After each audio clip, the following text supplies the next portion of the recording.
تیرا کلام رہے گا قائم، پہاڑ جب نہ رہے خدایا، تیرے منہ کی ایک بات بھی ٹلے گی نہ، چاہے کچھ بھی ہو۔ عزیز ناظرین، میں ایاد ظریف آپ تمام دیکھنے والوں کو ہمارے روز کے بائبلی مطالعاتی پروگرام کی نئی قسط میں خوش آمدید کہتا ہوں۔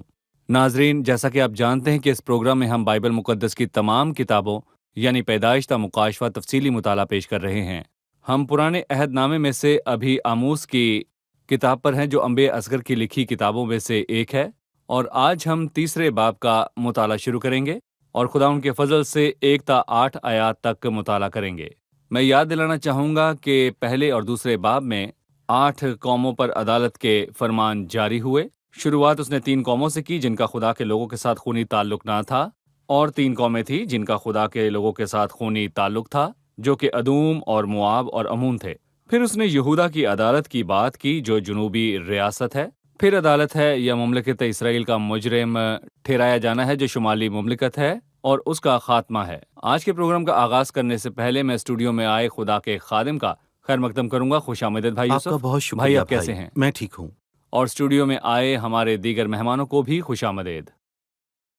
بھائی یوسف، اس سے پہلے کہ ہم مطالعے کا آغاز کریں، ہمیں تیسرے باب کا عنوان بتا دیجیے۔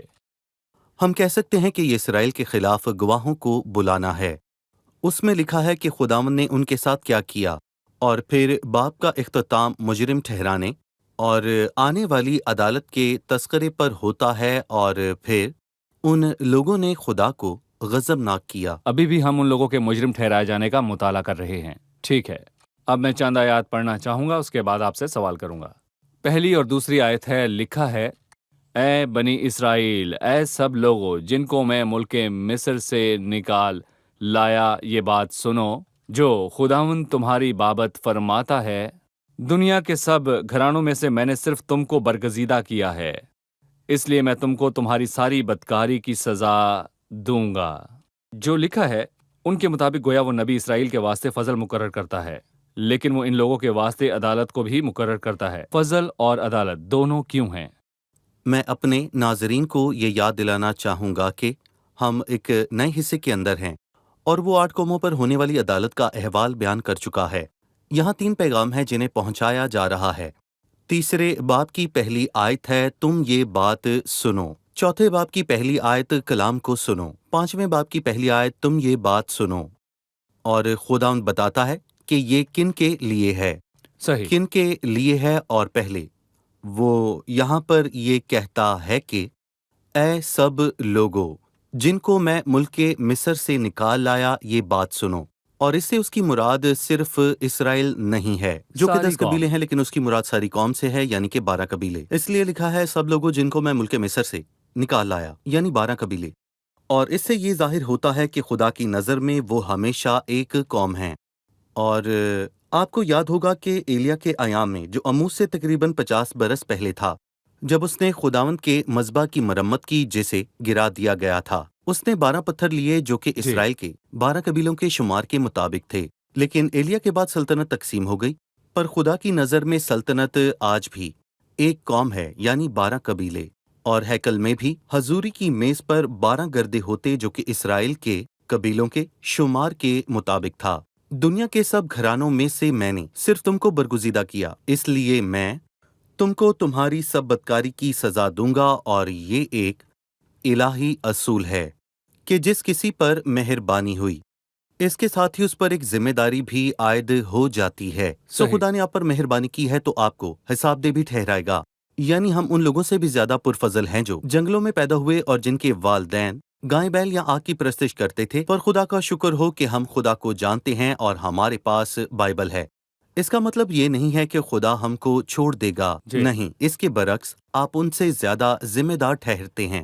ہو سکتا ہے کہ وہ انہیں نظر انداز کر دے، لیکن ان سے کم حساب لے گا، لیکن مجھ سے وہ زیادہ حساب لے گا۔ جو کوئی شریعت کو جانتے ہوئے اسے توڑتا ہے، اس پر زیادہ عدالت ہوگی بامقابلہ اس کے جو شریعت اور اس کے احکامات کو نہیں جانتا۔